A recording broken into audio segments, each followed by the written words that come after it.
Muy bienvenidos sean todas y todos. Les agradecemos su tiempo, su interés.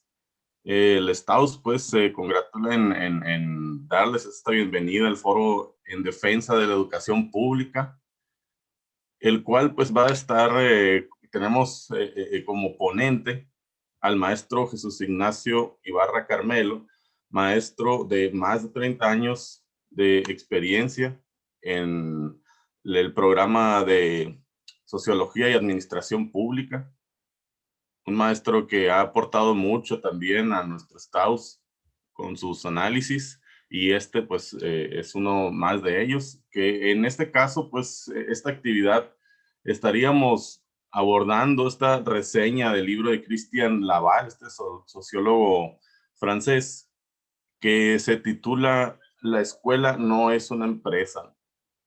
Un libro que pues consideramos es muy ad hoc, muy en estos tiempos pues de la coyuntura famosa, que estamos tratando de sacudirnos esta ideología, estas políticas públicas, etcétera, de las cuales pues la escuela ni la universidad ha sido exenta, ¿no? Pues sírvanos de reseña, de análisis para quienes ya leyeron el libro, y para quienes no lo han leído, pues que sea una pequeña introducción, ¿no? Un teaser, como dicen ahora los muchachos, que nos invite pues a leer esta pieza de sociología que hace una crítica en cómo opera este modelo neoliberal en la educación pública. Que pues sin más preámbulo, pues quien es el maestro aquí, el expertise, es maestro Carmelo, muy conocido por todos. Le cedo el uso de la voz, y al terminar pues tendremos un espacio para preguntas y respuestas, comentarios, etcétera. Les voy a solicitar atentamente, por favor, mantener su micrófono en silencio para no interrumpir al maestro, y estaremos pasando el uso de la voz una vez que termine la exposición. Adelante, maestro, es suyo el micrófono.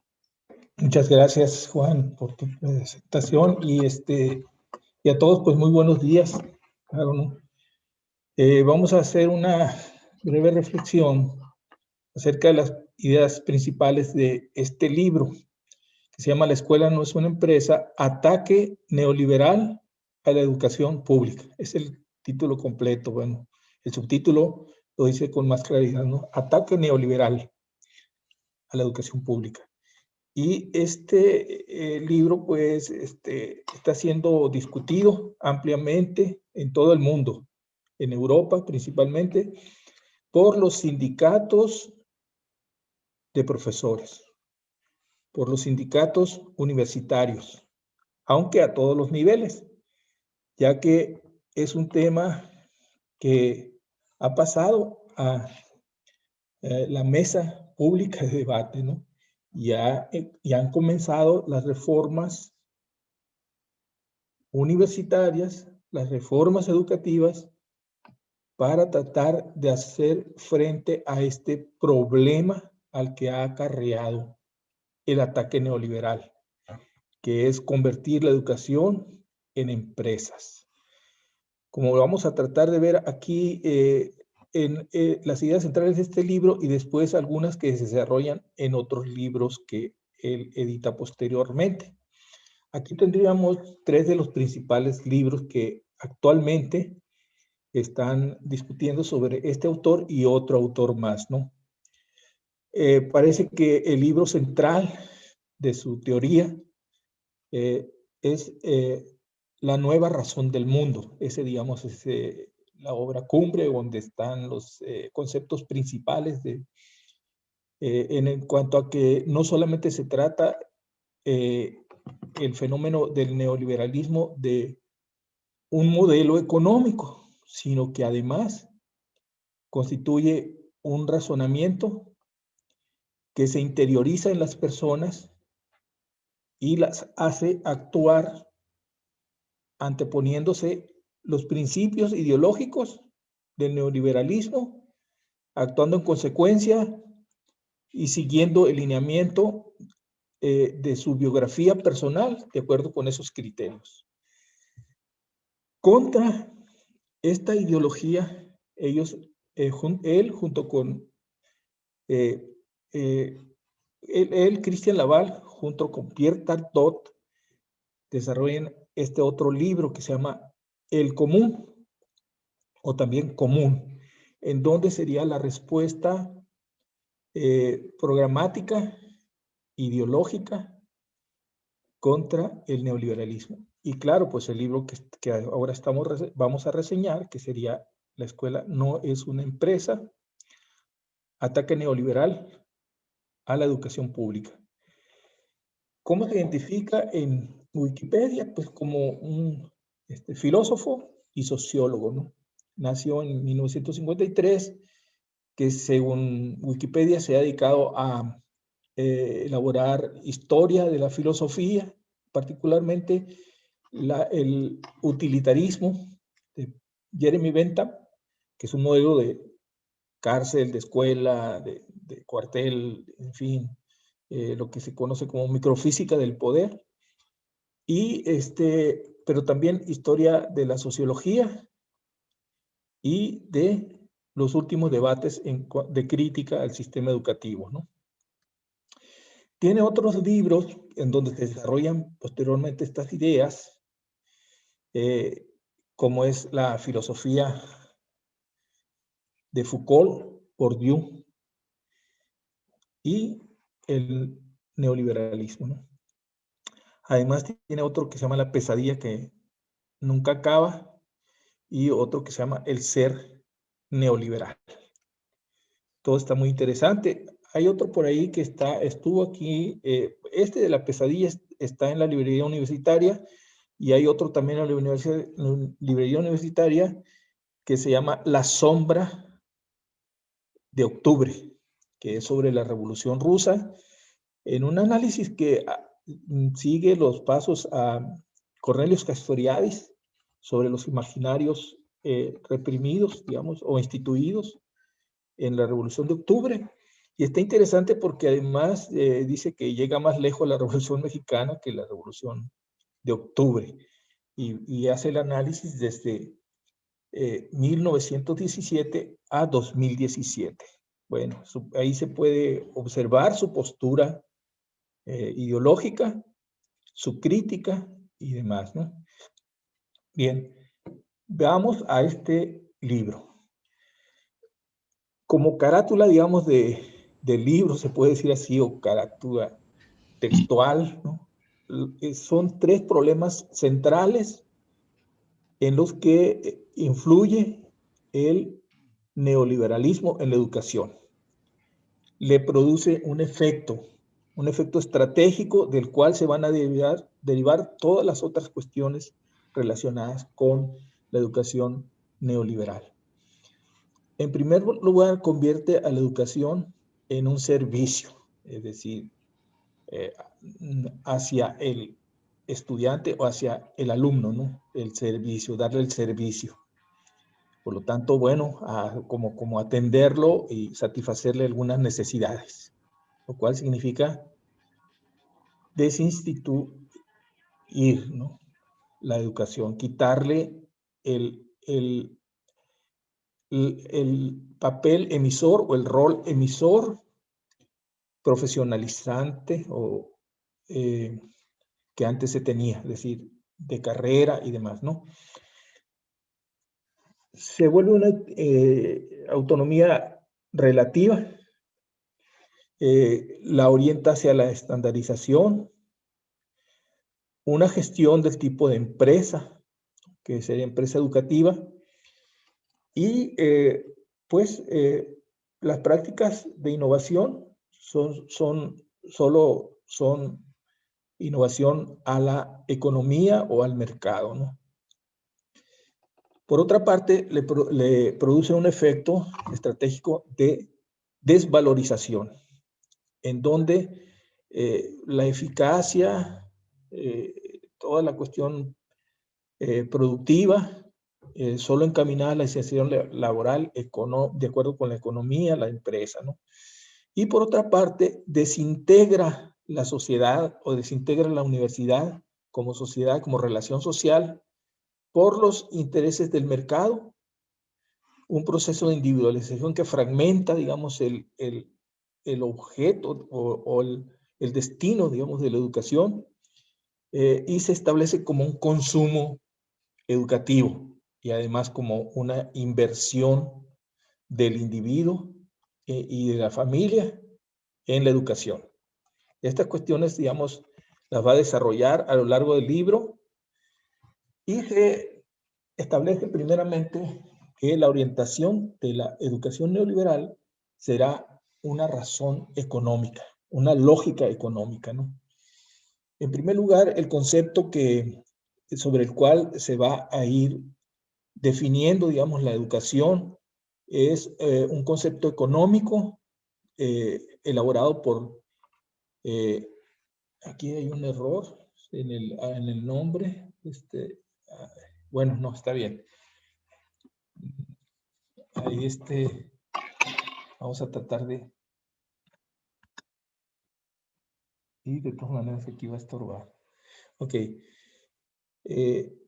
ahí está, ¿no? James W. Guthrie.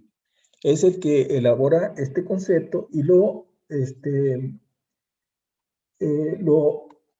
adecúa, digamos, a un criterio que venía desarrollándose en el peso, digamos, del valor económico en la educación.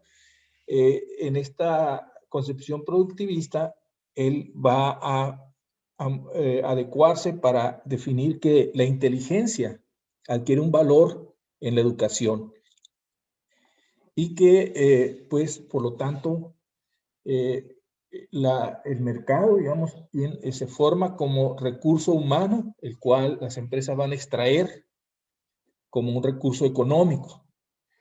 Este planteamiento, digamos, va a servir de base a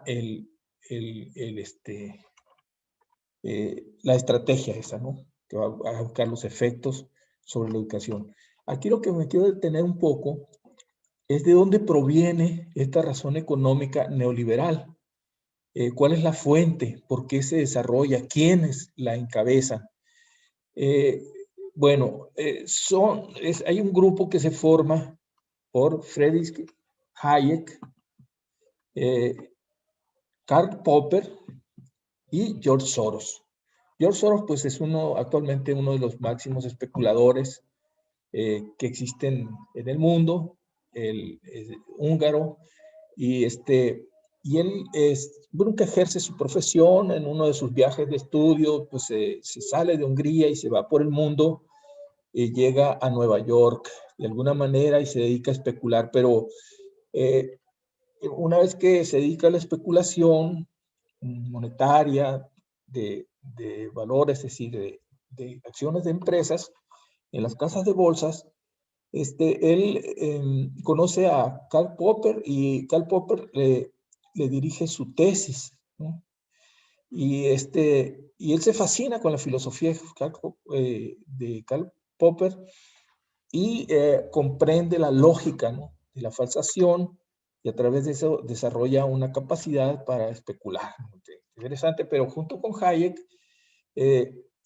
desarrollan la idea de que ante las crisis del capitalismo del siglo XX y de la posguerra incluso, el estado de bienestar no resuelve el problema con la ayuda o la formación de la ciudadanía o los derechos sociales y políticos, y que pide una chance, digamos, a la empresa para que se retiren todos los derechos sociales, políticos, los derechos laborales, y que la empresa resuelva los problemas de crisis. Entonces, existía la amenaza, digamos, de la crisis de 1929, todavía estaba en el recuerdo. Se trataban de encontrar algunos mecanismos a través de la formación del Fondo Monetario y Banco Mundial, y ellos ofrecían este razonamiento económico de la libertad de la empresa sin intervención del Estado, es decir, que no les cobrara impuestos, que todo lo que destinaba a servicios asistenciales lo podía destinar a la empresa, y la empresa iba a dar el bienestar dando empleo y demás, ¿no? Cuestión que empezó a corroer duramente y acudieron a reuniones de la ONU, y la ONU empezó a través del Fondo Monetario principalmente, y posteriormente también a través del Banco Mundial, a articular sus ideas. Por ahí en 1980 ya hay un cambio, digamos, en el Fondo Monetario y en el Banco Mundial, aunque el Fondo Monetario siempre tuvo una idea semejante, pero fue más desarrollada porque alinearon la teoría de Milton Friedman y todo eso, ¿no? Entonces lo que sucedió es que ellos, y bueno, y sus alumnos y todas sus personas allegadas a su círculo, fueron pues, participando en los organismos multilaterales. Fue así como en la OCDE se creó un programa de formación profesional tomando las ideas neoliberales y el concepto de capital humano, y crearon un plan, pues este programa, ¿no? Que era para reformar la educación de acuerdo con una lógica económica en todos los países como estrategia de desarrollo, ¿no? Por el rendimiento y, en fin, una serie de criterios, criterios de costos y de rendimiento, fue lo que incorporó, digamos, como programa suyo por las ideas neoliberales, y eso le dio un relanzamiento, digamos, a la educación. Y posteriormente, en el libro blanco de la Comisión Económica Europea, también se introdujeron las ideas y empezaron a lanzar estrategias que impactaron en la educación directamente, ¿no? Bien, entonces hace un seguimiento de cómo la educación fue teniendo algunos elementos económicos en la historia, o lo fue adquiriendo, pero no al nivel del neoliberalismo, ¿no? E incluso fue teniendo después un sentido humanitario y demás, ¿no? El primer impacto tuvo cuando se separó la iglesia, ¿no?, el Estado y la empresa. Surgen las universidades como parte de las viajes de navegación comercial y la formación de los tribunales tribunales comerciales, que eran pues ferias comerciales que se desarrollaban en los países, pues las primeras ciudades burguesas, ¿no? Los puertos en Holanda, en Génova, Venecia, en Barcelona, y con propósitos de organizar el comercio y pues difundir las artes nobiliarias, ¿no? Y de esa manera llegar a acuerdos en determinado momento cuando había conflictos en el comercio. Posteriormente, el apoyo, digamos, de la educación en las ideas del Renacimiento, la Ilustración, todos los movimientos, incluso el liberalismo, el positivismo, y finalmente el utilitarismo, lo analizan muy detenidamente, ¿no? Porque se crea un modelo de escuela bajo la idea de que para llegar a la felicidad se requería el castigo y demás, ¿no? Esto, de cierta manera, con las ideas de Jeremy Bentham, organizan la educación. Incluso él dice que va a ser considerado como ídolo, y así es, ¿no? En Oxford, ahí está a la entrada del templo, está, digamos, su cuerpo momificado y parece que su cara de cera, pero ahí está él, y como un símbolo de la creación del modelo de edificio de escuela pública, con todos los elementos que él había considerado dentro de esta forma. Lo que significaba era que el control disciplinario, la organización estricta de los componentes, digamos, humanos de la educación y demás, servían para algo. eran útiles, digamos, a la sociedad en términos de útiles para las empresas, dar utilidad y demás. Entonces ahí se desarrolla más este sentido económico de la educación. Posteriormente, en lo que se conoce como época del Fordismo, ahora que se va a dar el pensamiento científico, algo así, en lugar de sociedad actual, tenemos que esta época del Fordismo, que es el diseño de la cadena de montaje por Henry Ford en 1925, y que significa una organización de trabajo, pero también una organización de los saberes, los conocimientos y el desempeño, ¿no? Son paralelos, digamos, a la constitución del estado de bienestar. Y en ese sentido, lo que rige como interés económico a la educación, pues son las ideas del desarrollo. Bueno, y por lo tanto la masificación de la educación, la alineación de las profesiones en las universidades para todas las necesidades técnicas de esta forma de trabajo y de esa forma de organización también del gobierno y de las instituciones. Los propósitos que se establecen como necesidades de saber, pues es busca de la estabilidad económica, el estudio de las relaciones familiares, comunitarias, sociales, civiles, y por lo tanto una búsqueda de responsabilidades y de organización simbólica.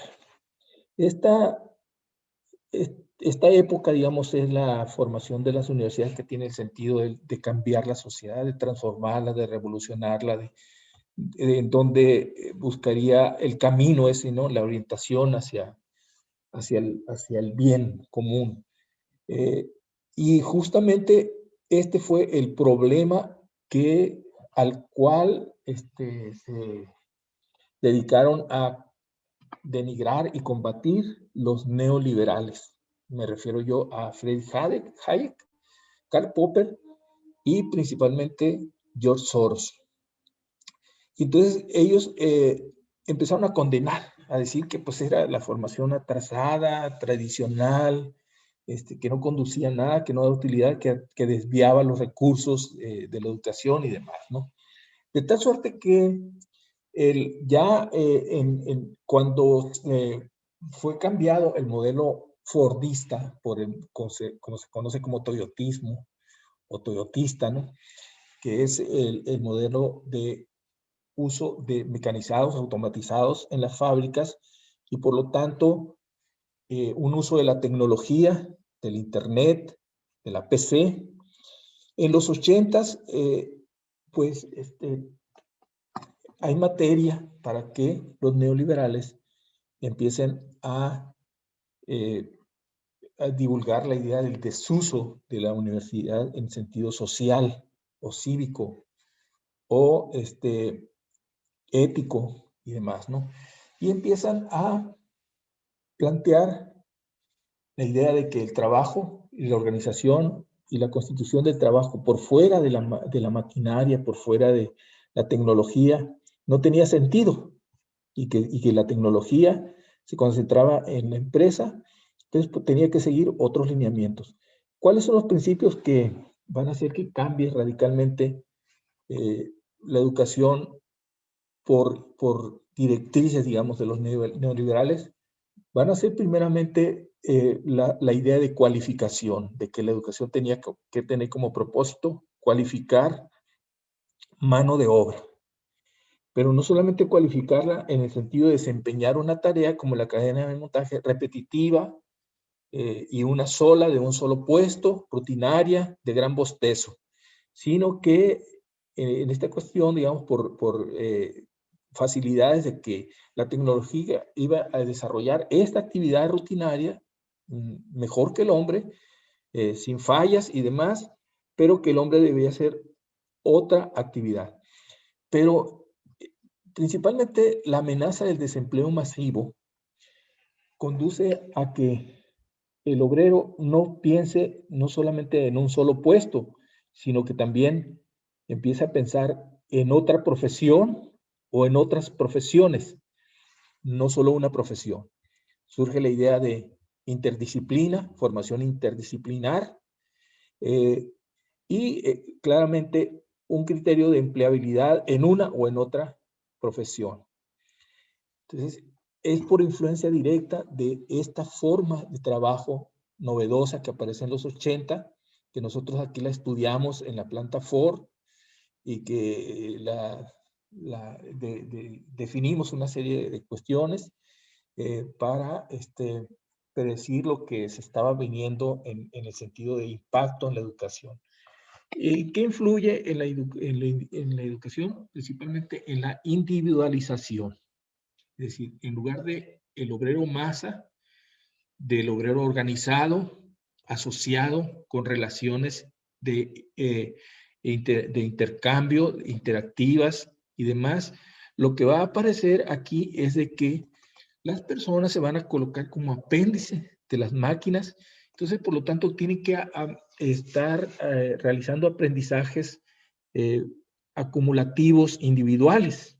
Es decir, guardarse el libro bajo el brazo, no prestárselo a nadie de una manera egoísta, no enseñar, no pasar nada, competir, y por lo tanto, con este saber acumulado, poder estar flexible a los cambios. Si es polivalente, pues te van a poner un puesto, pero después en el otro y vas a poder funcionar en todos los puestos para poder ser el primero que merezca, digamos, un puesto ante la escasez por el desempleo masivo. Este individualismo es el que señala Cristian Laval, que viene a resultar como producto de la desintegración de la universidad a la que la somete, digamos, el neoliberalismo. Y entonces así la libertad, la autonomía, solamente, o bien la iniciativa, solamente se reduce a lo que está como oferta en el mercado, oferta laboral, pero también oferta de consumo, lo que se te acomoda de la moda, algo así más o menos, ¿no? Lo que está vigente y de lo que puedes ponerte. Ese tipo de educación aparece como relacionada con el toyotismo, pero también desarrollada por el neoliberalismo que odia, digamos, las relaciones interpersonales, la solidaridad, la ayuda mutua, la pertenencia, y entonces empuja a la individualización. Entonces, esto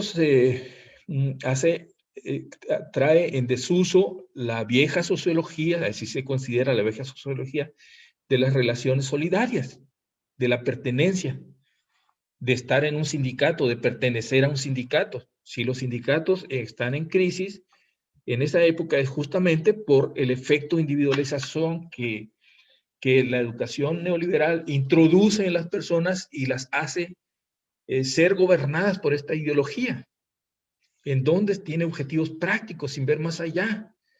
Se puede tropezar, ¿no? Pero viendo hacia el más corto que la piedra con la que se va a tropezar. Es decir, una mirada corta, miope, sin poder pensar en un futuro, sin orientarse hacia algo, sino en lo presente. Entonces, este cambio es un cambio profundo, digamos, en la educación. La autonomía o la libertad solo son falsas en muchos sentidos. Ahora, hay discusiones bastante fuertes acerca de la calidad educativa del neoliberalismo. Estas discusiones,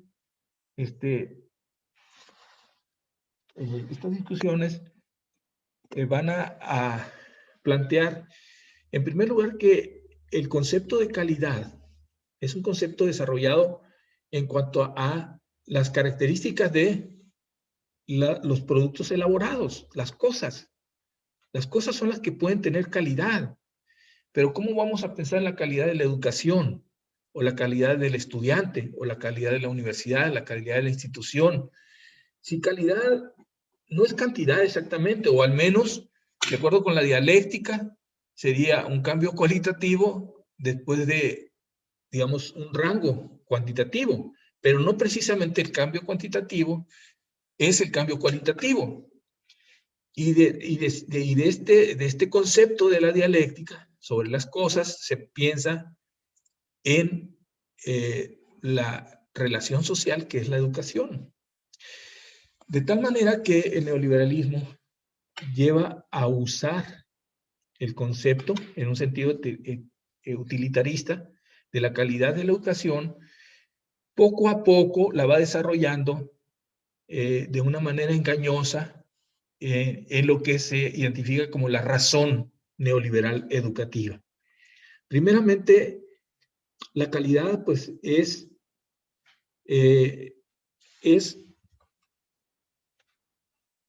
el logro de objetivos, ¿no? En lo más elemental, ¿no? Que se proponen objetivos, se logran, bueno, eso es calidad. Después, un perfil de las personas que logran los objetivos. Entonces la calidad de la persona es la calidad de los que entran en el perfil, de los que logran los objetivos que se propusieron. Y posteriormente la educación o bien la institución, la institución educativa, la universidad, es aquella que tiene el control sobre el perfil deseado o sobre el perfil que se plantea como de las personas que pueden lograr los objetivos.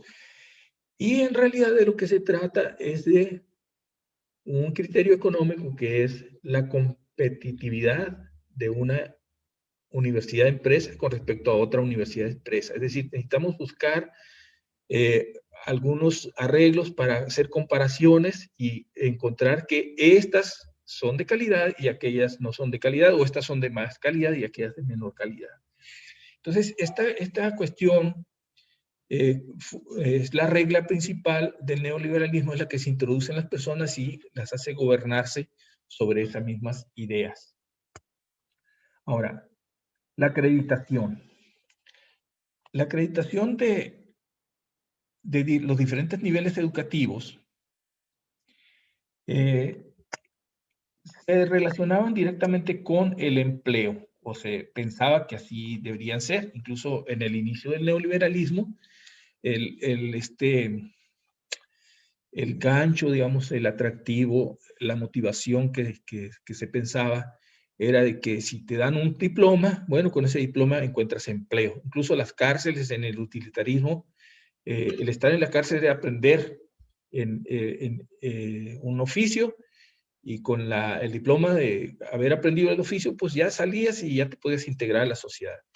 Actualmente en las cárceles de alta seguridad o las cárceles del sinóptico que se le conoce ahora, no es así, pues, ¿no? Porque un taller, pues, significa que están juntos y ahí está el mafioso de alto nivel con el de bajo nivel y, en fin, hay violencia. Pero antes se pensaba eso, por lo que, así como en las cárceles, al salir actualmente ya no te enseñan un oficio, porque si con ese oficio sales y piensas que vas a encontrar empleo, pues va a haber desempleo o no va a haber empleo. Entonces, de la misma manera surge en la educación, de tal suerte que las crisis, las reconversiones, las recolocalizaciones de empresas de un país a otro país, pues vuelven inestables a las empresas, volubles y por lo tanto inciertas, inseguras, y no existe ya esa fórmula entre diploma, título y empleo. Se pierde esa. Y entonces el neoliberalismo lo asume como tal y lo desarrolla. De tal manera que la amenaza del despido, el inminente cambio de giro de la empresa, cambia la biografía de las personas, de tal manera que la persona tendría que buscar un nuevo empleo. Según Richard Sennett, las personas en los 30 años de su posible jubilación cambian al menos 12 veces de empleo y 3 o 4 veces de profesión. para mantenerse periódicamente, pero no constantemente ni continuamente en un empleo. Entonces, ahora, esto viene a repercutir en una búsqueda igual, de la misma manera, ante la incertidumbre y la inestabilidad que provoca la economía neoliberal, que había prometido resolver las crisis, pero que en los primeros años después de su promesa, pues decaen, ¿no? En crisis primero especulativas y luego después de esas de las que se llaman patrimonio negativo, que son las empresas hipotecarias. Estas crisis cambian también la idea, la imagen de la profesionalización. La profesionalización, pues, era un imaginario civil, imaginario de prestigio, de seguridad, en fin, de relación. Y de pronto este imaginario se reduce o se restringe al mercado, se adecúa al mercado. Las familias invierten en la educación de sus hijos. Es el imaginario que guía a las personas, digamos, ¿no? Es una inversión la educación. Ya lo interiorizaron, ya forma parte de su pensamiento. Entonces, y de sus expectativas, de la orientación de sus vidas, de la construcción biográfica. Un buen empleo, no solamente encontrar empleo, sino invertir en un buen empleo. Y entonces, para este imaginario no existe desempleo, sino que lo que falta es cualificación. Entonces, yo voy a invertir en la cualificación de mi hijo, o el mismo estudiante o el alumno dice, bueno, pues yo le voy a poner ganas, voy a estudiar y demás. Y cuando no encuentra empleo, pues hay una frustración total, ¿no? Es decir, no me preparé bien, no me cualifiqué, defraudé a quienes invirtieron en mí, y viene una serie de situaciones caóticas de las cuales forman actualmente el mercado de las terapias, ¿no? Las empresas, entonces, se empiezan a volver consejeras de las universidades porque, pues, ¿qué le vas? Se montan en la idea neoliberal de que no hay desempleo, sino lo que falta es cualificación. Entonces las empresas deben decir cómo debes cualificar. Y en esa manera hay un estudio de Cristian Laval de cómo las diferentes empresas empezaron bueno, las asociaciones empresariales a desarrollar congresos para dar lineamientos a las universidades y después participar directamente en la toma de decisiones de la universidad acerca de las ofertas educativas, las ofertas de profesionalización y hacer cambios en las carreras, en los oficios. Y hay un seguimiento completo de la participación de las empresas dentro de los órganos en la toma de decisión, pues que nosotros aquí estamos analizando como algo propio. Estas ideas, digamos, de Cristian Laval y Pierre Dardot vienen desarrolladas en los otros libros que mencioné al inicio. En este caso, en este que se llama La pesadilla que no acaba nunca.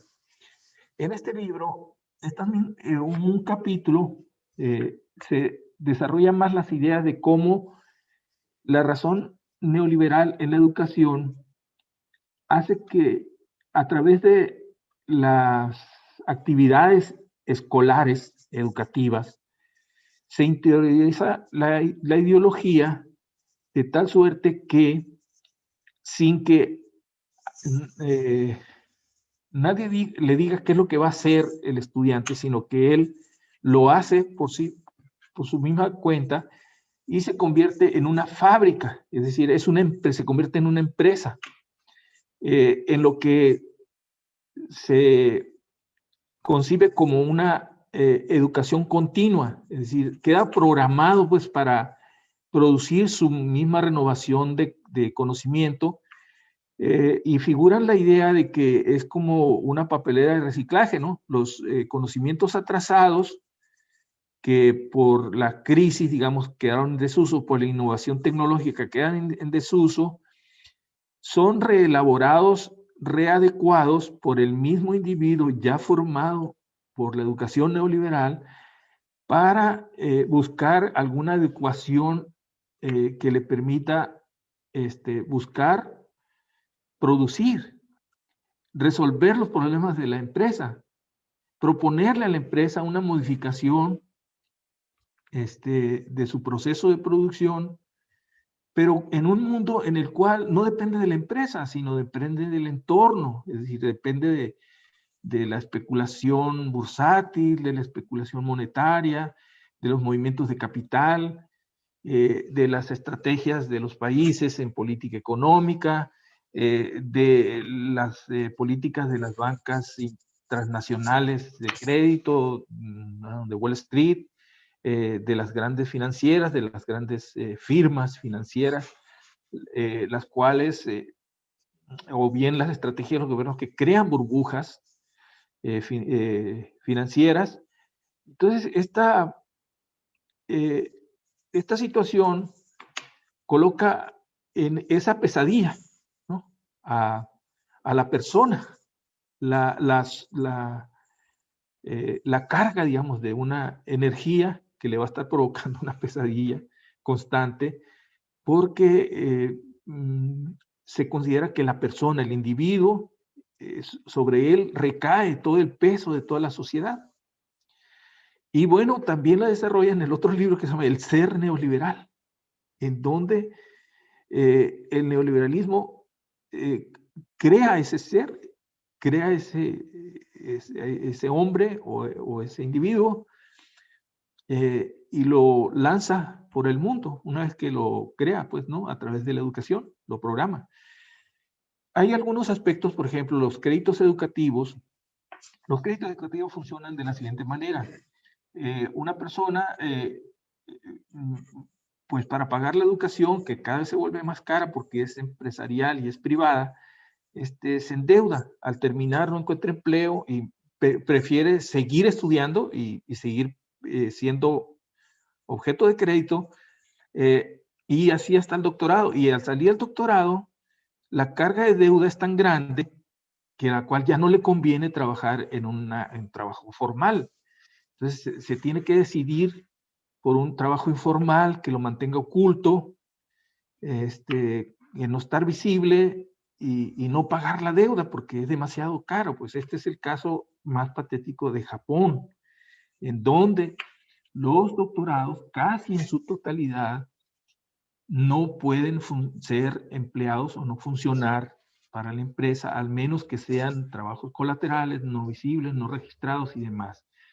Entonces, este fenómeno se repite pues de manera semejante en diferentes países y es una carga bastante fuerte. Pues bueno, voy a dejar hasta aquí la exposición y voy a esperar las preguntas o la discusión que se pueda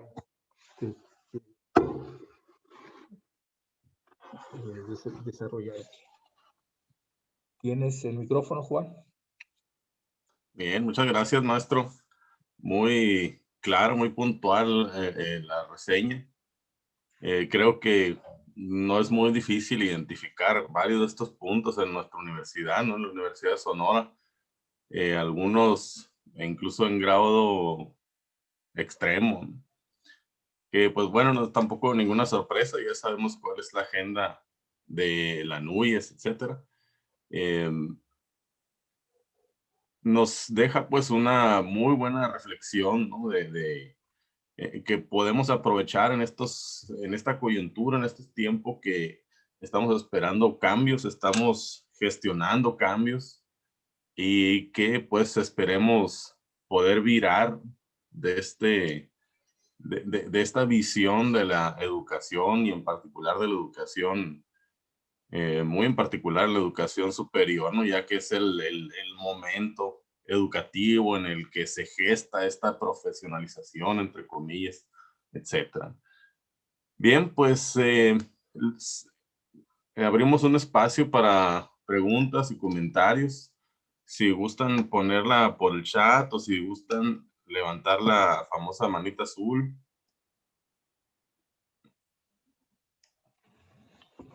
Para solicitar el uso de la voz.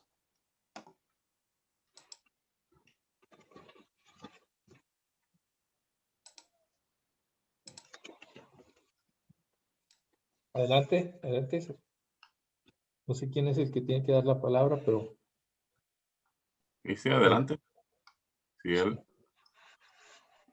Si me permiten, bueno, yo no tengo la posibilidad de pedir la palabra levantando la manita azul por haber abierto la sesión, pero sí me gustaría intervenir a reserva de que alguien más ahorita pida la palabra. Bueno, en primer lugar, pues felicito aquí al maestro Jesús Ignacio Ibarra Carmelo, pues más conocido por nosotros como maestro Carmelo. Sí, gracias. Por su exposición, la verdad muy clara y sobre un tema muy relevante y que él lo pone muy claramente, pues no, a nivel mundial se está discutiendo estos temas y particularmente este libro o una serie de libros que tiene el autor junto con otro en los sindicatos de profesores de los distintos niveles educativos a nivel mundial. ¿Por qué razón? Porque a nivel mundial pues, se está dando el debate sobre la educación. Precisamente porque la educación neoliberal, las políticas neoliberales en educación están en crisis, como el mismo sistema neoliberal. Y se está abriendo paso a una discusión en términos de los profesores estudiantes, organizaciones, pues, que empujan por un cambio en la educación. Y nosotros, como Estado, no podemos quedarnos atrás. Creo que es muy importante el retomar esta discusión que se está dando a nivel mundial y la exposición que nos hace el maestro Carmelo de un libro muy importante, creo que nos abre la puerta para seguir dando esta discusión en nuestro sindicato y poder ir generando alternativas a estas políticas neoliberales en la educación. Ya hemos concluido mi intervención señalando que hay una gran diferencia entre pensar la educación como un derecho y como un bien común, que es lo que nosotros reivindicamos como académicos y como sindicato, y pensarla como una mercancía. Hay una gran diferencia y obviamente las políticas neoliberales plantean pues que la educación es una mercancía y es una mercancía desde diferentes perspectivas, como ya lo planteó el maestro Carmelo, no nada más como el avance de la educación privada, pues de la apertura de cada vez más escuelas y universidades privadas. No solo se trata de eso en cuanto a la mercantilización de la educación. Se trata también de toda una serie de aspectos que se plantean en la educación que van desde pensar que la educación es un servicio que se puede cobrar, por ejemplo, en las mismas instituciones públicas. Es un servicio que incrementa el capital humano al pues, generar una serie de competencias en las personas, que es parte de esa misma ideología, pues porque también es una ideología, como bien lo plantea el maestro Carmelo, esto de la mercantilización de la educación. ¿Y cuáles son las consecuencias que ha traído todo esto? Pues que tengamos una sociedad individualizada con una gran problemática social de desempleo, de crisis, de marginación, de pobreza, de violencia, que tiene su sustento precisamente en este modelo, estas políticas, de esta ideología. Pensar la educación como un derecho y como un bien común es todo lo contrario. Es plantear que la educación debe, en primer lugar, no estar restringida ni ser una educación para capacitación para el trabajo, sino que la educación debe de estar accesible para todos en la sociedad, porque es un derecho. No se lo podemos negar a alguien poniéndole un examen de admisión para que no entre a la universidad. Los exámenes de admisión son parte, pues, de estas políticas neoliberales. La educación debe ser un derecho que todo el mundo pueda acceder, y para ello tenemos que pensar en las políticas contrarias, de cómo darle acceso, pues, a todos esos jóvenes. Y también es un bien común en el sentido de que el conocimiento que ha generado la humanidad es un bien social y común. No es atributo privado de alguien, y por lo mismo la educación no puede pensarse como un bien privado, sino que debe de distribuirse entre toda la sociedad como un bien accesible, que tenemos que procurar nosotros socializar. Es decir, como gremio, como académicos, tenemos un compromiso social de reivindicar que la educación es un derecho y un bien común, evitando, pues, esta privatización y esta mercantilización del conocimiento y de la educación. ¿Cuál es el beneficio que traemos de una posición contraria a la ideología neoliberal? El beneficio es que estaríamos pensando en una sociedad diferente, en lograr avanzar en nuestra sociedad, resolviendo estas problemáticas sociales que tenemos, buscando, pues, que retomar los aspectos comunitarios, solidarios, colectivos, que nos permitan enfrentar estos problemas que ya mencioné, y que es posible superarlo a través de esta, digamos, posición contraria al neoliberalismo. Entonces, creo yo que difícilmente alguien puede defender una sociedad como la que tenemos actualmente, una sociedad que discrimina, que margina, que oprime, que desemplea, que nos deja sujetos a la violencia. Y creo yo que en ese sentido tenemos que ligar, pues, esa sociedad en la que estamos con esas políticas que nos han venido imponiendo, y que necesitamos ya, como académicos y como estados, contrarrestar con propuestas y planteamientos que permitan superar este estado, ¿no? Entonces creo que es muy interesante este libro, muy importante la aportación que hace el maestro Carmelo, y creo que hay que seguirle en este tipo de eventos para seguir socializando esta posición distinta, pues, a la que se acepta en las instituciones, que ha permeado, pues, incluso en muchos sindicatos académicos en el país, y que hay que contrarrestarlo, pues, ¿no? Pues esa sería mi intervención. Gracias. Muchas gracias, el maestro Sergio Barraza.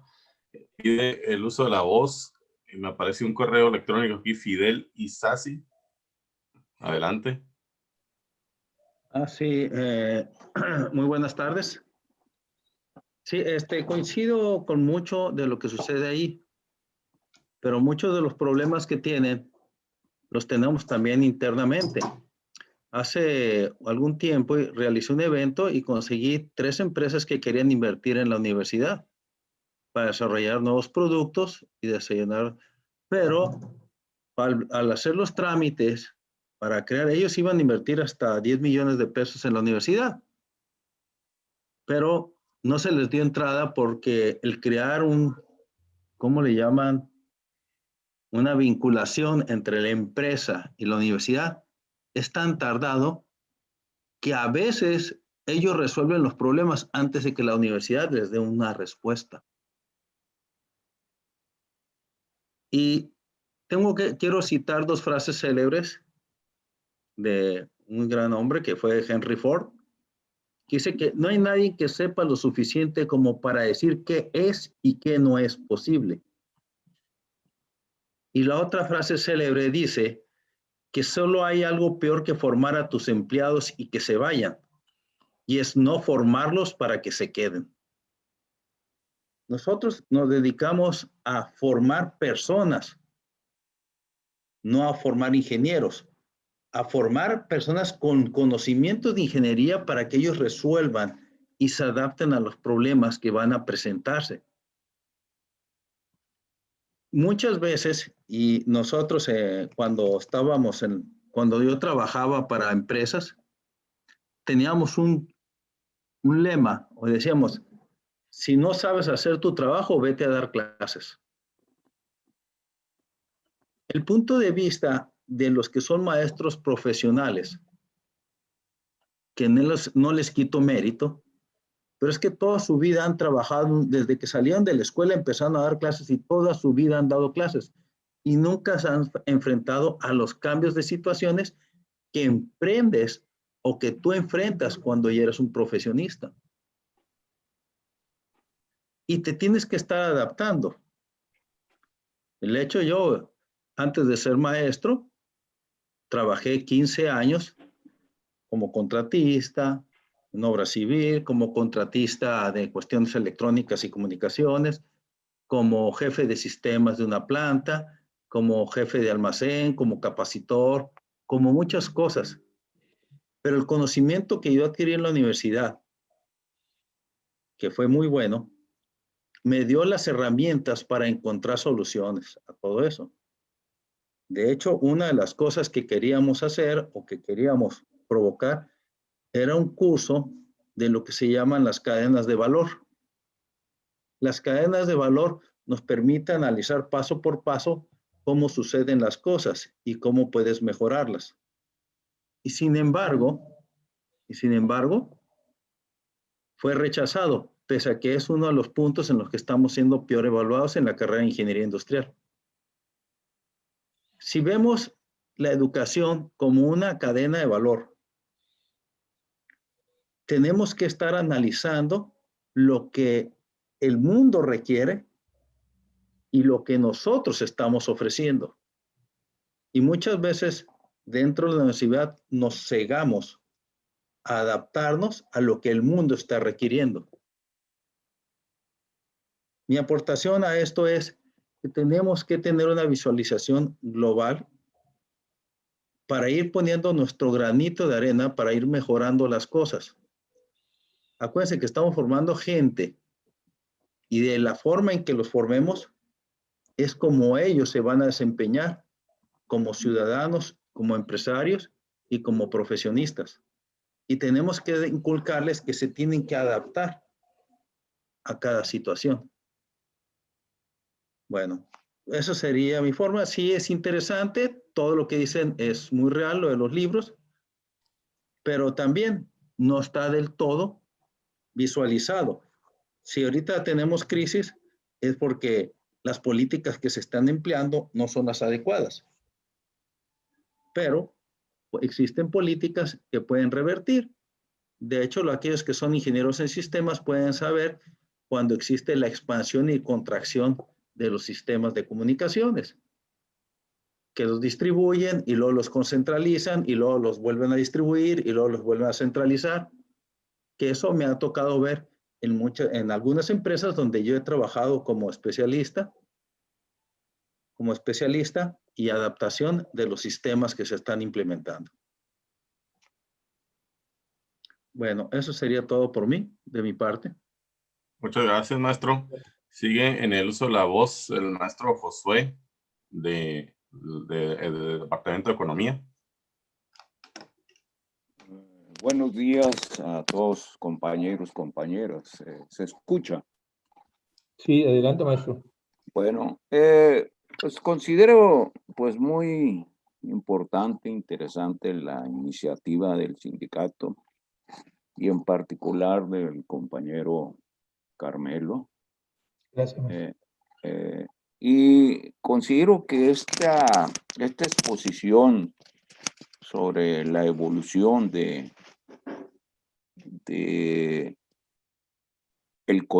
la concepción de la educación en el capitalismo y en sus épocas previas, sus etapas previas, que ahí se mencionan.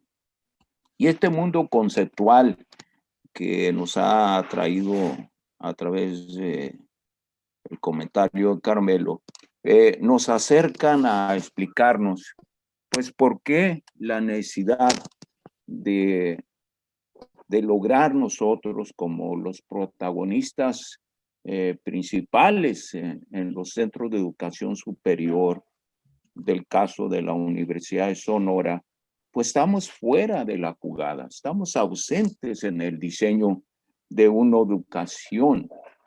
¿Y por qué? Porque nosotros no tenemos el control, nosotros no gobernamos la universidad. La universidad es controlada y gobernada pues por los emisarios de este sistema económico que es el capitalismo, aunque muchos maestros todavía se niegan a usar ese concepto porque lo consideran viejo, rebasado o con una orientación de izquierda. Pero el capitalismo es la definición científica de nuestro sistema, que es el que define para qué y para quién la educación. En esas dos preguntas o en esos dos objetivos, ¿para qué y para quién la educación? Está el punto de partida para el análisis de lo que es este tipo de educación que hoy nosotros nos imponen para impartir. Aunque se dice que tenemos libertad de cátedra, pues el que entiende la libertad de cátedra la ejerce y el que no maquila la educación tal y como el sistema lo ordena en sus planes y programas de estudio. Planes y programas esquematizados y efectivamente orientados al mercado con todas las características del individualismo, ¿verdad? De la valorización, de considerar a los estudiantes, a los profesionistas, a los maestros, como una mercancía más. Es decir, como un producto, como un elemento, como un engranaje más del mercado. Nosotros somos una mercancía y los futuros profesionistas egresados de la universidad están concebidos por el sistema como futura fuerza de trabajo para generar mercancía como mercancía productiva que lo es el mismo profesionista.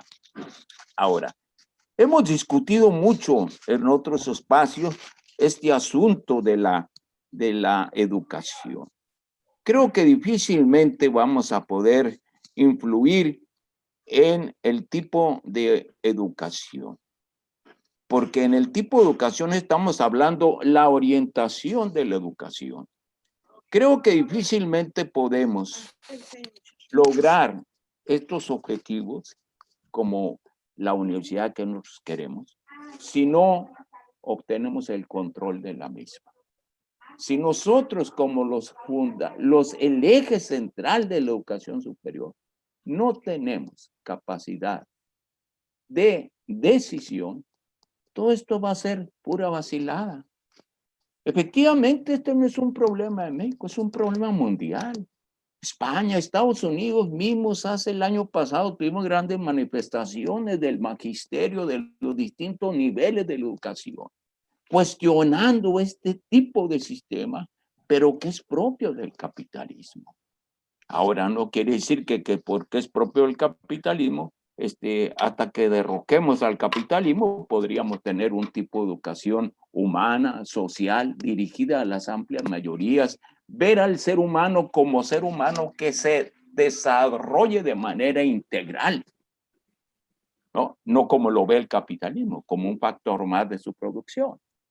Yo creo que deberíamos, entendiendo todo esto, sin dejar de estar difundiendo estas ideas, debemos ir discutiendo de manera acelerada porque vamos atrasados en el curso de la historia sobre este asunto y discutiendo qué formas tenemos que desarrollar prácticas, aparte de esto que estamos haciendo, formas prácticas de ir asumiendo posiciones de fuerza, acumulando fuerzas, porque todavía nuestra base magisterial es muy utilitarista, es muy institucionalista, es muy obediente, pues, en su poca claridad sobre el proyecto del capitalismo con respecto a la educación. Tenemos que seguir discutiendo esto, pero a la vez tenemos que implementar mecanismos que impliquen saltos cuantitativos y cualitativos en esta tarea tan importante que tenemos nosotros de crear, formar cuadros para el servicio de la sociedad, crear cuadros integrales. Es cierto, hasta los padres mismos de los estudiantes, como decía Carmelo, hacen inversiones en la educación, fíjense bien, hacen inversión. Hay un control del sistema, un control a partir de su poder, un control y una dominación física, psicológica, ideológica sobre los chavalos en la escuela. Nosotros todos los días los vemos a los estudiantes ahí, bueno, los veíamos, ¿no? Y ellos, ¿por qué estás aquí? Porque quiero tener una profesión. ¿Y por qué? Porque quiero vivir bien, quiero ganar un buen sueldo. Esa es la idea que tienen de la educación. Y desgraciadamente muchos maestros fomentan eso en los estudiantes. No contribuyen a elevar la claridad y la conciencia de los estudiantes de cuál va a ser su verdadero papel y su función como futuros profesionistas al servicio de la sociedad. Creo yo que esto va junto con pegado, como luego dice la raza, en este proyecto que el sindicato ha impulsado de una nueva ley orgánica. Una nueva ley orgánica que con todas las limitaciones y lo que ustedes consideren, creo yo que esa es la tarea clave. Luchar, organizarnos por jugar un rol clave nosotros decisivos en la toma de decisiones de la universidad. Si no logramos eso, todo lo demás van a ser buenos deseos, aspiraciones, pero no lo vamos a lograr jamás si no luchamos por el poder en la Universidad de Sonora, compañeros. Y creo yo que propongo que sigamos discutiendo este asunto sobre el tipo de educación, el tipo de universidad que queremos, pero metámosle también ideas cómo hacer para que los maestros, primero los maestros entiendan esto de que tenemos que echar abajo a la dictadura en la Universidad de Sonora, imponer, fíjense bien, una ley a los principales responsables, imponer una ley en la universidad que responda a los intereses de los principales creadores e impulsores de educación que somos nosotros los maestros en la universidad y que estamos ignorados por el sistema. Creo que esa es nuestra tarea primordial por sobre todo lo demás. Una ley que responda a esos intereses de nosotros y de la sociedad para su beneficio. Gracias, compañero. Muchas gracias al maestro Josué Torres. Sigue en el uso de la voz la maestra Maciel Martínez. Adelante. Gracias, maestro Juan. Pues buenas tardes a todos ya y pues felicitar al maestro Carmelo. Gracias. Mi pregunta es una pregunta para el maestro Carmelo, porque yo tengo muy presente la ponencia que hizo para el CGR, que tiene como fundamento este libro, hasta donde recuerdo, y otros, ¿no? Pero principalmente una mención especial a este. Yo estoy de acuerdo con todo lo que menciona el maestro, pero me interesa principalmente lo interiorizado que está los valores que implican esta manera de ver la educación. Y nosotros sabemos, lo acaba de mencionar el maestro Josué, qué implicaciones tiene en términos axiológicos la visión de educación y de mundo que implica ver a la universidad o a la educación como una empresa, como una mercancía que al final nos vuelve a nosotros una extensión o un objeto de ese monstruo, ¿no? en el que se convierte la educación. Yo, por ejemplo, en mi clase de ética, en el último grupo presencial que tuve, en el semestre 21 o 20, sí, ¿no? 21 era. Bueno, el primer semestre del año pasado. Estábamos analizando los valores que rigen o que son el marketing, ¿no?, de la Universidad de Sonora. Y bueno, nos encontramos todos estas expresiones de los rankings, de los puntos que hay que cumplir, de la productividad, de las calidades, todo lo que mencionó a fondo el maestro Carmelo. Y la respuesta, llegamos hasta el punto de tratar de entender qué pasa con los exámenes estandarizados de ingreso. Y la respuesta de los estudiantes era muy clara. Ellos veían, para ellos era necesario y deseable que hubiera filtros para entrar por esa idea de ser superior y estar en una competencia eterna, al margen de los valores humanos de la solidaridad y otros aspectos. Entonces ellos decían incluso que para ellos sería peligroso que la universidad estuviera abierta a que entraran todos, porque es un espacio elitista, pues, en la universidad pública, fíjense qué concepción tan interesante que tienen los estudiantes, y desconociendo totalmente la historia de la universidad mexicana, que era peligroso incluso que quitaran los exámenes, porque entonces iba a entrar todo el mundo iba a entrar a la universidad, y eso pues era un riesgo, ¿no? Entonces, ese interés mío de la interiorización de esos valores que rigen esta visión del mundo, y que en los maestros pues ni se diga, ¿no? Nosotros, yo creo que ahí es más palpable, ¿no? Simplemente ver la manera en la que nos tratamos en términos de los posgrados y los grados, y la cantidad de violencia que se ejercen en esos espacios en nombre de ciertos concepciones a raíz del individualismo. Entonces, bueno, yo la pregunta en sí, y ya con este marco, es, yo recuerdo que en la ponencia, maestro, tú estabas mencionando unas alternativas para empezar a dirigirnos hacia otro rumbo. Yo estoy convencida que mientras la gente no acepte otros valores, pues la situación va a ser igual de cómoda para Soros y para todas estas personas que son las que finalmente se benefician de esta situación como la tenemos. Porque quien acepta que el otro es menos y que debe competir y que debe estar, unos deben estar fregados y otros deben estar bien, que el bienestar es a costillas del prójimo, pues entonces nunca vamos a trabajar en otro sentido, ¿no? La educación, maestros y alumnos. Entonces, por ejemplo, también yo estaría de acuerdo con el maestro que me antecedió, el maestro Isasi, dijo él, hay que educar a los estudiantes para que sepan lo que el mundo necesita. Y yo estoy de acuerdo con él. Lo que el mundo necesita ahorita es darle la dimensión que se le quitó con esta visión al ser humano. Estamos en una crisis humanitaria en donde todas estas políticas no responden al problema que tenemos. Entonces es clarísimo que ahorita, si no revalorizamos la educación desde la perspectiva humanista, realmente humanista, pues nos va a volver a venir otra pandemia donde no va a haber médicos, no va a haber seguridad social, pero sí van a estar las empresas muy robustas ganando sus dineros, ¿no? Entonces, sí, lo que necesita el mundo, y yo creo que es lo que hay que enseñarle a los estudiantes, es que somos humanos y desde esa perspectiva es la única manera en la que vamos a sobrevivir. Así de simple me parece a mí la visión, ¿no? Y eso cambia en el sentido, en todos los sentidos, la manera en la que nos vamos a educar, ¿no?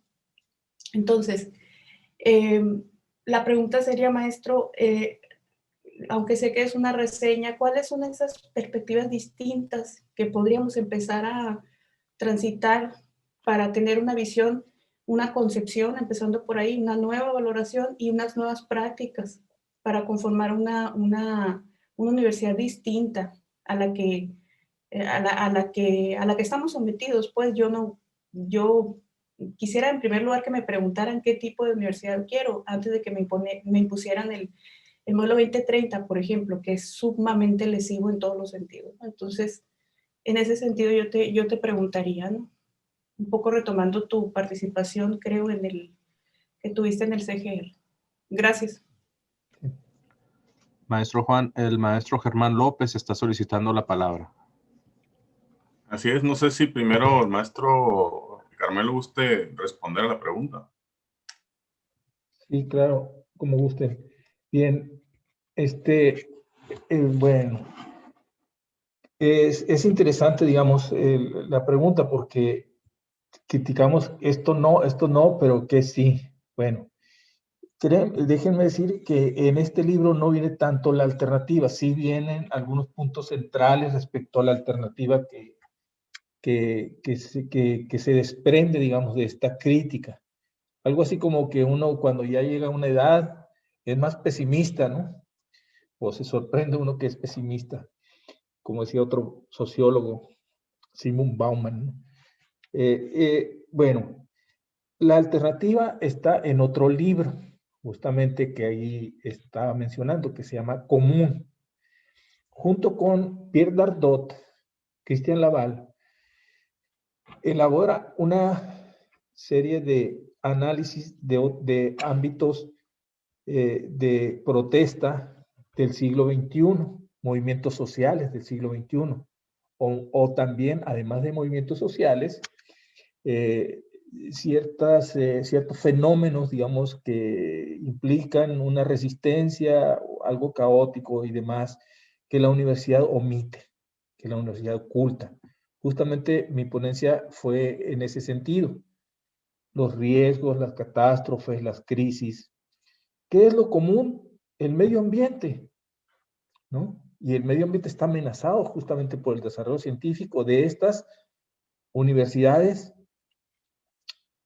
empresariales, pues, ¿no? Nosotros al estudiante le enseñamos a sacar ganancia, a ahorrar costo de mano de obra, pero también a afectar a la naturaleza, afectar al ser humano, a las personas a través del consumismo, porque la información queda solo restringida a la práctica, a lo inmediato, digamos, ¿no? A un razonamiento de la inmediatez.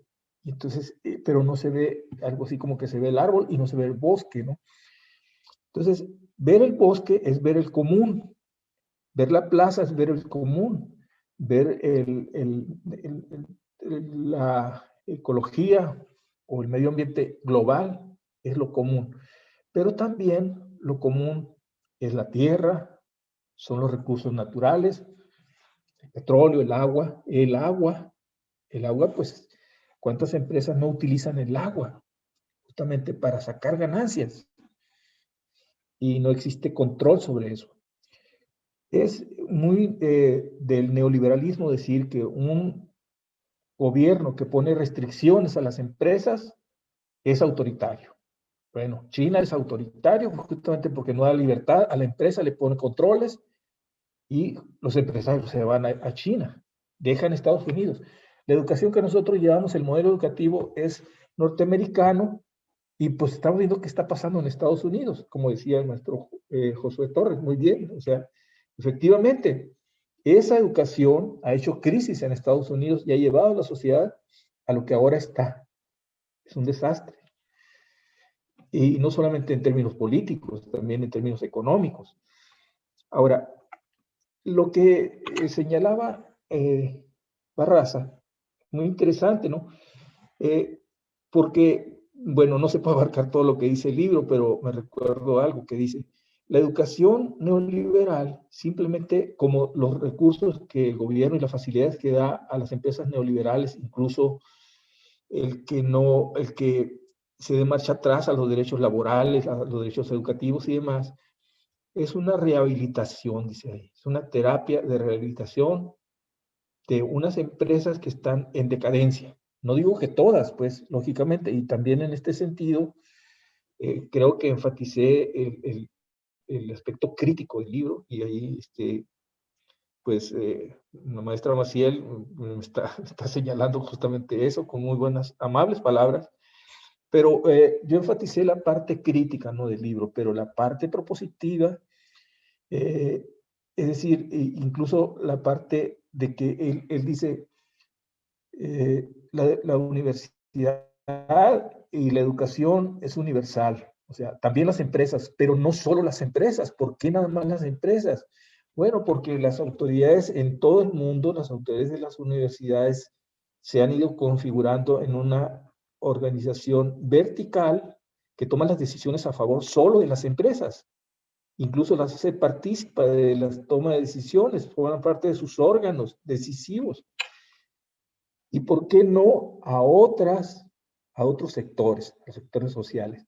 Hay un caso que se sigue mucho en Argentina de una economía informal que se consigue como economía popular, en la cual se tejen una serie de relaciones de migrantes bolivianos y que en la costura, en la artesanía, que no está contemplado, digamos, dentro del neoliberalismo, no tiene los apoyos neoliberales y el gobierno no los trata como neoliberales, al contrario, les restringe, les pone, les exige impuestos, permisos y demás cosas, ¿no? Contribuciones de todo tipo. Es autoritario, digamos, con la economía popular. Y ellos no es que formen una movilización, de hecho, si se ven como movimientos sociales, quedarían opacos. Sí, pero sí entran en un límite en donde se van retirando, digamos, van siendo invisibles de la mano del Estado, de las empresas. Sí existe una vinculación con las empresas en cuanto a estos prestamistas, ¿no? que hay en todos los sentidos, de tal manera que la reforma universitaria en Argentina se plantea como un llenar ese vacío de que la universidad se debe de orientar a buscar la explicación de ese tejido social que se forma en la economía informal, en vez de estar rehabilitando las empresas ligadas a las transnacionales, a los bancos, a las financieras internacionales. Atender este asunto particular, que es un asunto común de la gente golpeada por las crisis. Incluso hay una socióloga argentina que aporta mucho al estudio y que ayuda bastante, digamos, a orientar las nuevas reformas en la educación, que ella, este estudio lo orienta hacia ver las contradicciones que hay hacia el interior de los mismos sectores informales de migrantes y de pobres y de despedidos. Y ella plantea, si nosotros nos quejamos de que el neoliberalismo despide, que la nueva tecnología despide, que crea desempleo masivo, que crea gente inútil, pero no vemos lo que resulta en ese desempleo. Es decir, la gente no se queda de brazos cruzados, hace algo, trabaja en algo, por mientras, pero trabaja.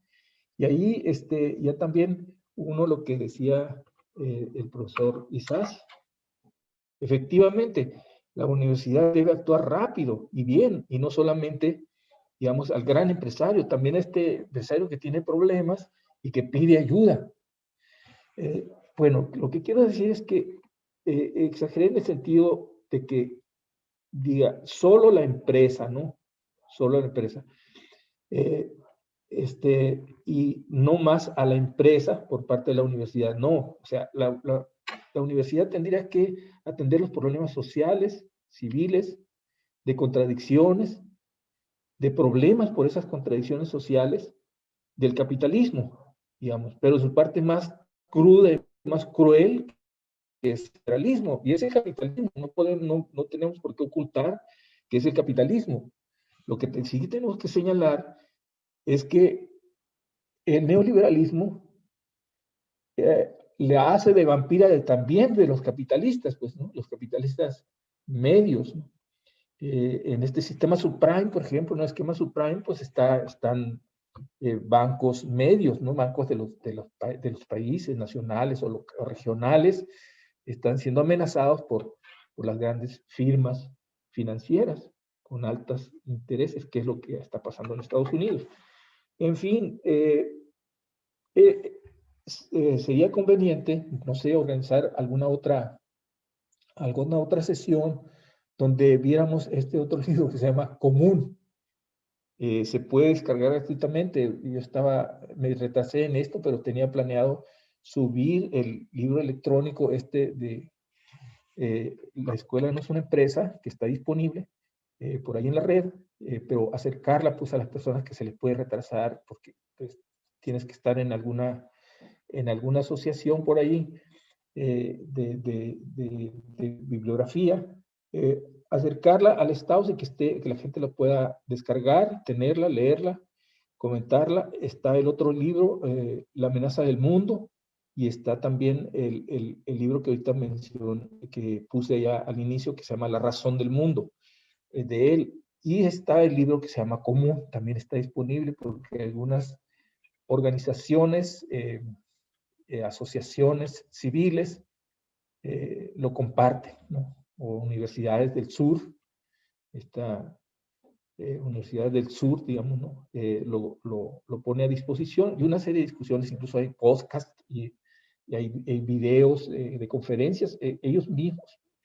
Cristian Laval va a Brasil y hace una gran conferencia allí, y está traducida tanto al portugués como al español y en otras lenguas. Entonces, pero está disponible, es decir, está traducida, pues, ¿no?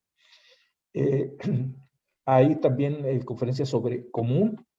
En fin, hay mucho material que es conveniente discutir para que nos quede claro por qué se niegan a hacer reformas a la educación, por qué quieren tener el control, por qué lo han mantenido, por qué lo han agudizado, el control del poder sobre la toma de decisiones, hacia dónde llevar la universidad. ¿Por qué hicieron ese manual, librito de cambiar las materias, ponerle los ejes comunes como ellos lo ponen, torcerlos, orientarlos hacia cuestión práctica, mínima, cortar la libertad de enseñanza, porque tienen el poder ellos, pues, ¿no? Y es necesario, es urgente hacer un cambio para incidir la planta de profesores, los estudiantes, los trabajadores, en una nueva socialización de la profesión, un nuevo viraje, digamos, hacia la sociedad de la universidad. Pues, si hay algo más que comentar, ahí está otro profesor pendiente. Muchas gracias, maestro. Sí, le cedemos el uso de la voz al maestro Germán López. Bueno, yo aquí agregaría la cuestión de la responsabilidad social de las empresas, que nos hace falta mucho difundir aquí en México, y a su vez ese desarrollo sustentable que nos está orillando también en una crisis también mundial. Yo creo que después de que, conforme superemos esta crisis del COVID, la siguiente crisis que se viene pues es el agotamiento de recursos naturales, ¿no? Y dentro de esta responsabilidad social empresarial, pues ligada también a lo que es la responsabilidad social universitaria, que yo creo que se deben de ser materias ya obligatorias para todos los alumnos, incluso también los docentes estar capacitados en eso. La universidad actualmente tiene colgado un curso dentro de la plataforma de responsabilidad social universitaria, ¿no? Pero es opcional. Yo creo que esto que nos está pasando ahorita del COVID debería servirnos para reflexionar que hemos sido demasiado egoístas y que procuramos siempre el beneficio personal o el beneficio de las empresas, siempre en el aspecto económico, sin mediar o ver que eso está ocasionando perjuicios y daños al medio ambiente, a la sociedad, y a su vez también, en muchos sentidos, esto nos va a cobrar factura en un muy corto plazo, ¿no? Esta cuestión de que la universidad sea una empresa, pues no es correcto, ¿no? No lo veo del todo correcto, porque la empresa siempre el objetivo ha sido pues buscar el obtener un beneficio para los socios, los accionistas, sin importar los medios y las formas para llegar a ello, ¿no? Creo que nos falta mucho sobre eso. Tenemos que cambiar como sociedad, como personas, como docentes, porque si seguimos así, pues lógicamente estamos destinados no únicamente a que la universidad sea una escuela, sino que a su vez también como especie estemos orillados a la extinción, porque no podemos seguir atacando y agotándonos los medios naturales sin que esto tenga un costo para nosotros mismos. Bien, muchas gracias, maestro. No sé si hay alguien más que guste participar.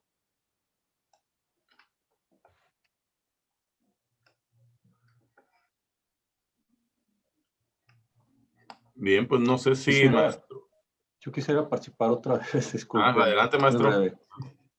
Sí, bueno, retomando algunos aspectos que se han señalado, sobre todo lo que planteó la maestra Maciel, ¿no? Creo yo que sí es importante enfatizar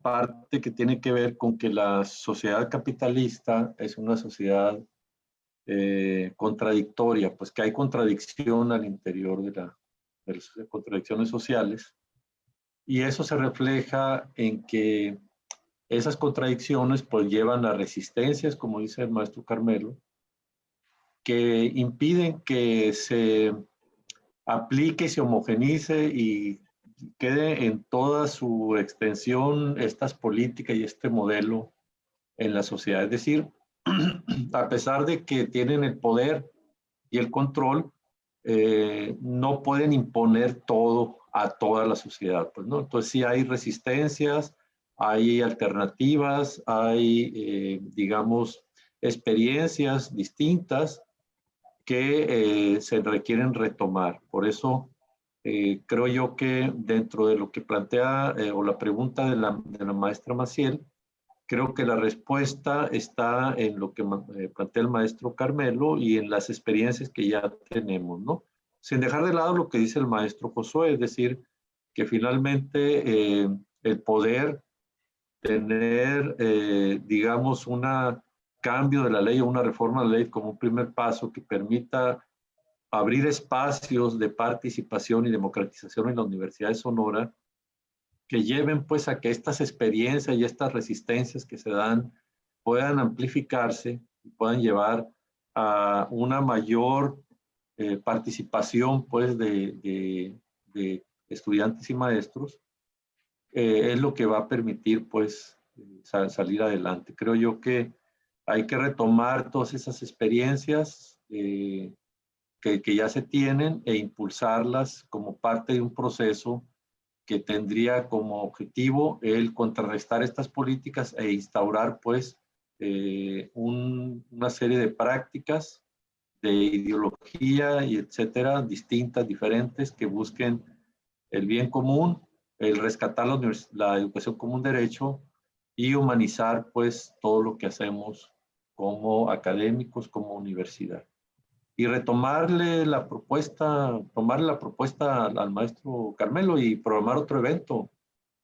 Ahora con el tema del libro común, yo creo que hay que tomarle la palabra y programarlo. Ojalá podamos para el siguiente viernes, si todo se acomoda, podría ser, para avanzar pues también en este sentido de ahora pasar de la crítica a la propuesta, ¿no? Esa sería mi explicación. Gracias. Muchas gracias, maestro Barraza. No sé si guste dar unas palabras de conclusión, maestro Carmelo. Bueno, creo que se cumple pues, el objetivo, así como está, ¿no?, el neoliberalismo, porque pues lo que se buscaba era justamente alentar la discusión acerca de cuáles son las razones por las cuales nosotros proponemos el cambio a la ley. ¿Por qué la ley ha llevado a la universidad a el neoliberalismo? ¿Por qué nos las quitaron la universidad que teníamos? En donde había mesas de discusión, reseñas de libros, teníamos programas de investigación, nos íbamos nosotros hasta el sur de Sonora con los campesinos, nos íbamos al Valle del Yaqui, nos íbamos con los pescadores, nos íbamos con los municipios y desarrollábamos programas, manejamos información.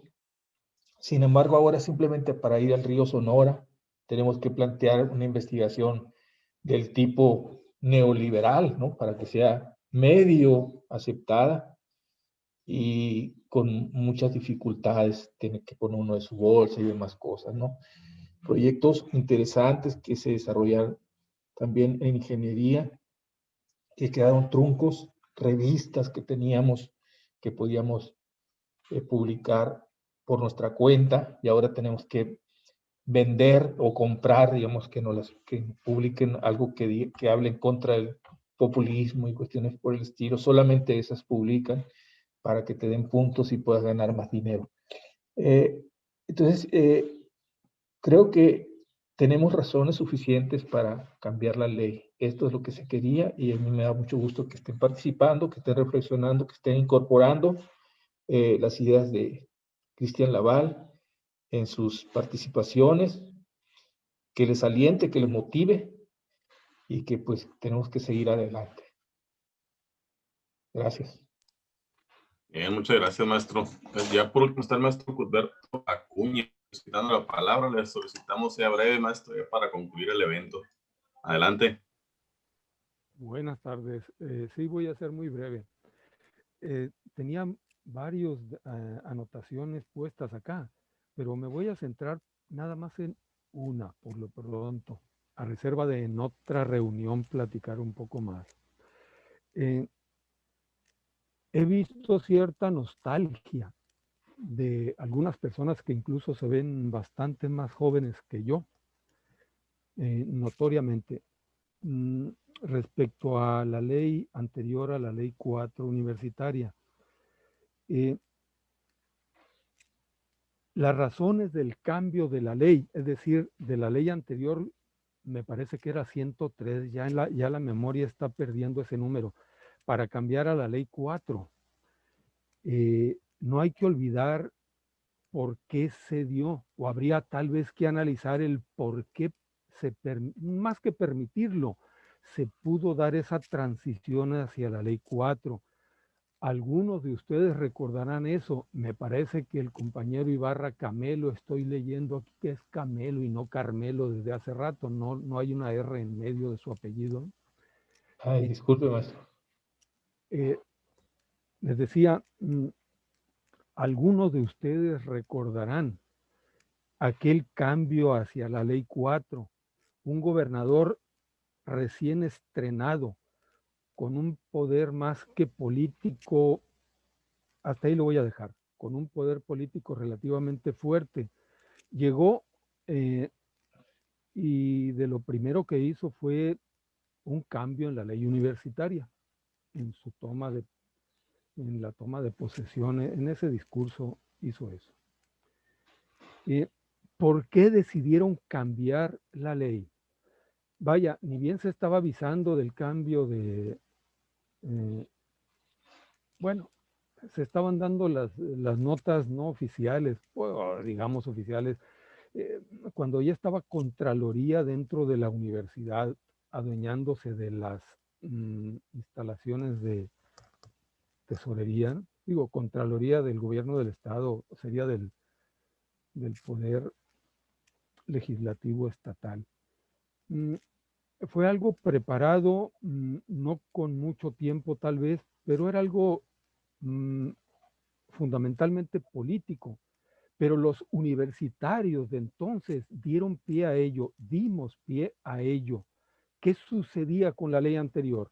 La universidad, los universitarios eran incapaces de nombrar a un rector por 4 años.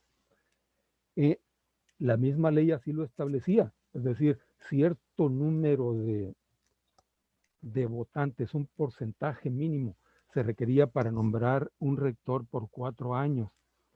Ante esa imposibilidad se nombró un rector durante varias ocasiones por 1 año, un rector que sería interino. Eso no estaba previsto del todo en la ley. Había riesgos. Algunos universitarios comprendieron eso y pusieron la alerta. Intentaron poner la alerta. Cuidado, cuidado. Y a final de cuentas se logró un rector por 4 años. Hubo consenso. Los universitarios empezaban a ponerse de acuerdo.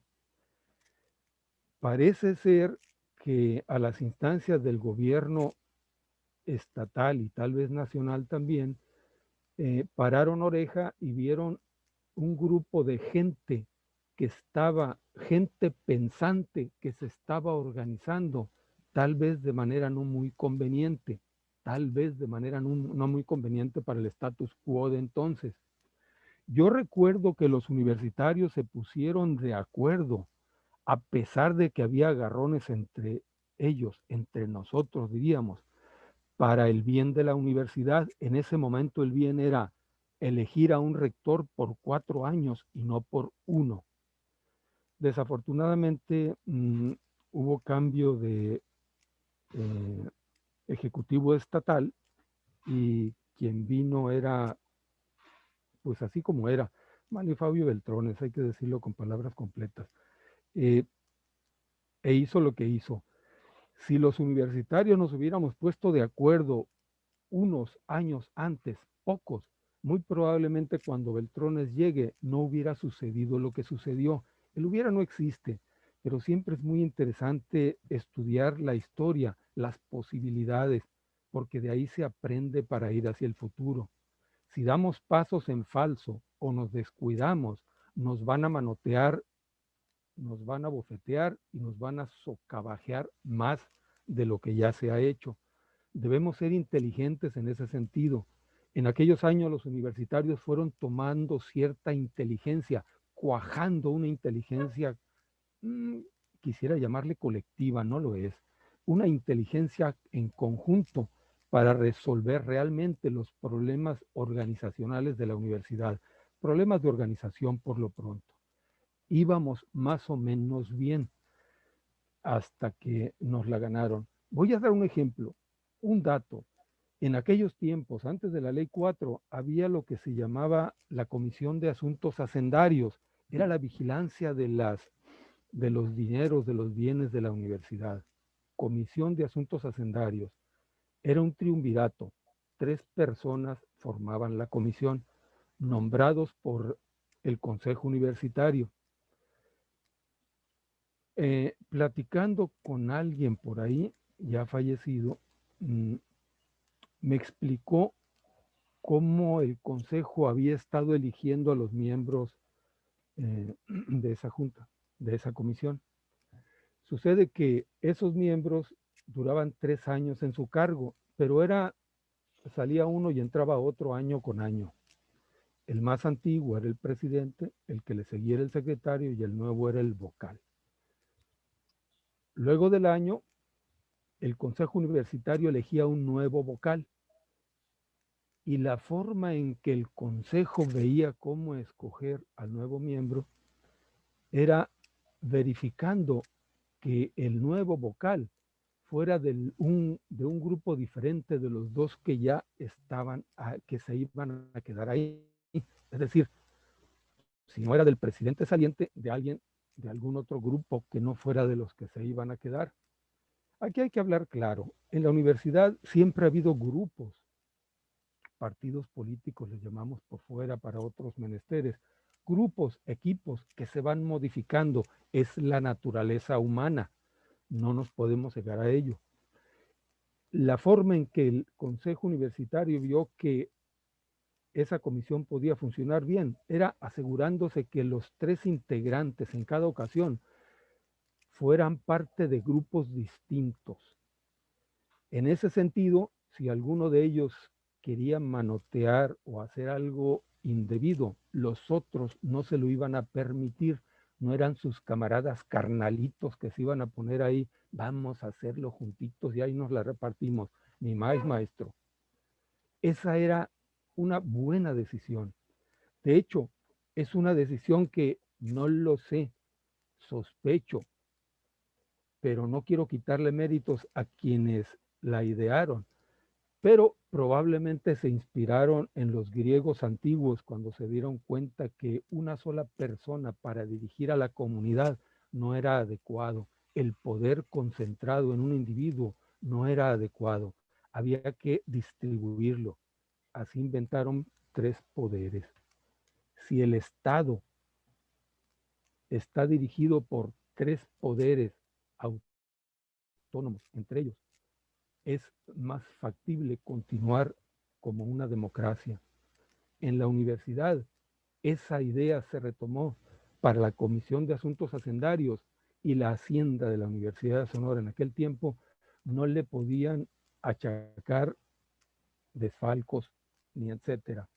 Por fuera, los periodistas, debo decir, para que no haya lugar a dudas, externos a la Universidad de Sonora, en aquellos tiempos el Imparcial era un enemigo acérrimo de la Universidad de Sonora y otros más. Achacaban a que había corrupción en la universidad sin entender lo que era nuestra nuestra Comisión de Asuntos Hacendarios. Bueno, todo aquello los universitarios lo fuimos resolviendo, lo fueron mis antecesores resolviendo de una manera más o menos bien. Iba evolucionando hasta que llegó el manotazo de la ley 104. Pero todo aquello era bien visto, más bien funcionaba bien, según mi opinión, porque se desparramaba, se distribuía la responsabilidad, no se centraba en un individuo, se ponía en distintos individuos y de preferencia personas que no hacen mancuerna para agandallarse, pues. Es decir, uno quiere agandallar, el otro de enfrente le va a poner el alto, o por lo menos le va a poner el dedo, ¿no? Eso es lo que se debe hacer. Parece ser que la naturaleza humana es de agandallarse, hacerse dueño de todo, agarrar el poder, todo para mí. Parece ser que es de naturaleza humana. Perdonen ustedes, habría que ver la evolución de la especie para ver el por qué somos así. Hay que ponerle cerebro, razonamiento, pensamientos para modificar eso e irse hacia la nobleza. Estoy recordando a Gandhi, me refiero a la India, ¿no? Para hacer eso se requiere mucho razonamiento y esfuerzo, voluntad. La naturaleza humana no lo permite per se. Perdonen ustedes, parece ser que así es. Hasta ahí dejo mi comentario. Gracias. Bien, muchas gracias al maestro Roberto Acuña. Pues con esto finalizamos este foro. Les agradecemos el STAUS mucho su tiempo, su asistencia, sus participaciones. Y obviamente pues queda pendiente agendar, ¿no? una nueva sesión para seguir trabajando este tema. Y no me gustaría irnos sin agradecer profundamente al maestro Carmelo, que pues grandes aportaciones ha hecho, ¿no? al STAUS, y esta es una más, y esperemos sigan dándose estas aportaciones. No sé si el maestro Sergio Barraza quisiera dar unas palabras ya para despedirnos.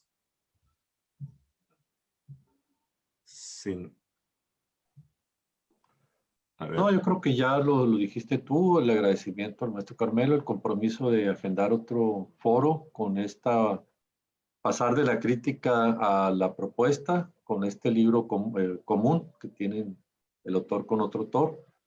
Comprometer al maestro Carmelo que nos apoye en esta otra sesión, que pudiéramos tentativamente dejarla para el viernes de la semana que entra, a reserva de ponernos bien de acuerdo e invitarlos a que estén con nosotros en esta otra sesión y seguir trabajando en todos estos temas, ¿no? No se agotan con estos espacios de análisis y discusión, ¿verdad? Creo que hay muchas cosas que podemos hacer y el agradecimiento de nuevo, ¿no?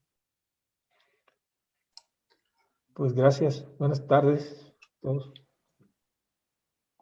Muchas gracias a todos, pues quedamos despedidos. Nos vemos en la próxima sesión entonces. Estén atentos ahí para la publicación de los datos, la fecha y la liga para entrar. Muchas gracias a todos.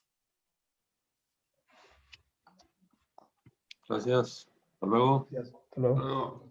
Hasta luego. Hasta luego. Hasta luego.